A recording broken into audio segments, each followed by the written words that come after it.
आप देख रहे हैं फानूस टीवी। 22 जनवरी को अयोध्या में राम मंदिर के प्रथम तल का उद्घाटन बड़े जोरों शोरों से करने की तैयारी जारी, पर शायद ये बहुत कम लोगों को पता होगा कि इससे बनने में रुड़की सीबीआरआई के वैज्ञानिकों का बहुत बड़ा महत्व है। एक प्रेस कॉन्फ्रेंस कर रुड़की सीबीआरआई के निदेशक के नेतृत्व में तमाम वैज्ञानिकों ने ये जानकारी दी।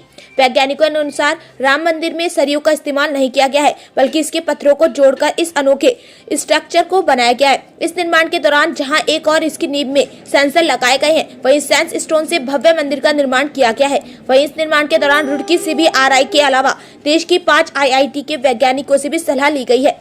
राम मंदिर के निर्माण के दौरान भूकंप के कारण होने वाली क्षति का खास ख्याल रखा गया है और इसकी उम्र 1000 साल निर्धारित की गई है। वैज्ञानिकों के अनुसार जब रामलला के टैंक के नीचे स्थापित किया गया था, तभी से रुड़की सीबीआरआई के वैज्ञानिकों द्वारा टैंक को भी इन्हीं के द्वारा तैयार किया गया था और इस टैंक की खासियत थी कि उस पर आग पानी का कोई असर नहीं होता है। वहीं राम मंदिर में सूर्य के प्रकाश पड़ने से लेकर जगह जगह मूर्तियों को स्थापित करने में सीबीआरआई की टीम की भूमिका बहुत महत्वपूर्ण रही। रिसर्च इंस्टीट्यूट ये मंदिर का जो मेन टेम्पल का स्ट्रक्चरल डिज़ाइन है वो काम किया है और फाउंडेशन का जो डिज़ाइन वेटिंग है वो काम किया है और जो सूर्य तिलक का मैकेनिकल डिज़ाइन वो काम किया है।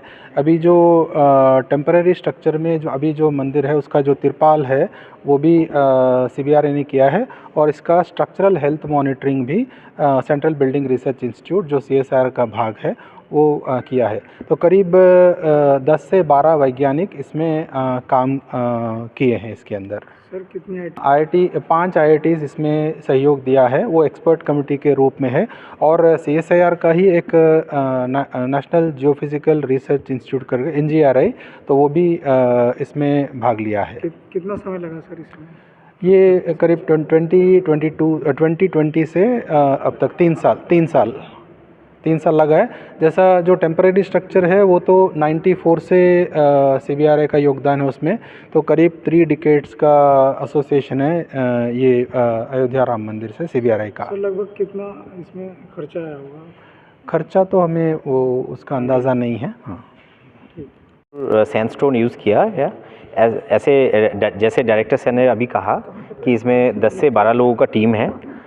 तो सीबीआरआई में इसका स्ट्रक्चरल डिज़ाइन परफॉर्म किया गया, जिसमें मैं इस पर लीड रोल में था और इसका आर्किटेक्चरल जो सेफ है, आर्किटेक्चरल डिफरेंट जो एलिमेंट्स है उसको इंटेक्ट रखते हुए स्ट्रक्चरल डिज़ाइन जो अर्थक्वेक में 2500 साल का रिटर्न पीरियड का अर्थक्वेक के लिए उसको सस्टेन कर सकता है, इस टाइप का डिज़ाइन इसमें प्रोवाइड किया गया। और अभी भी साइट में जितने भी SOPs है वो भी सीबीआरआई प्रोवाइड कर रहा है, एज़ पर दैट वो कंस्ट्रक्शन चल रहा है। तो हम लोग लगभग 1 साल 8 महीना लगभग इसका डिज़ाइन होने में टाइम लगा है, जो 3D एनालिसिस स्ट्रक्चर एनालिसिस के माध्यम से पूरा हुआ।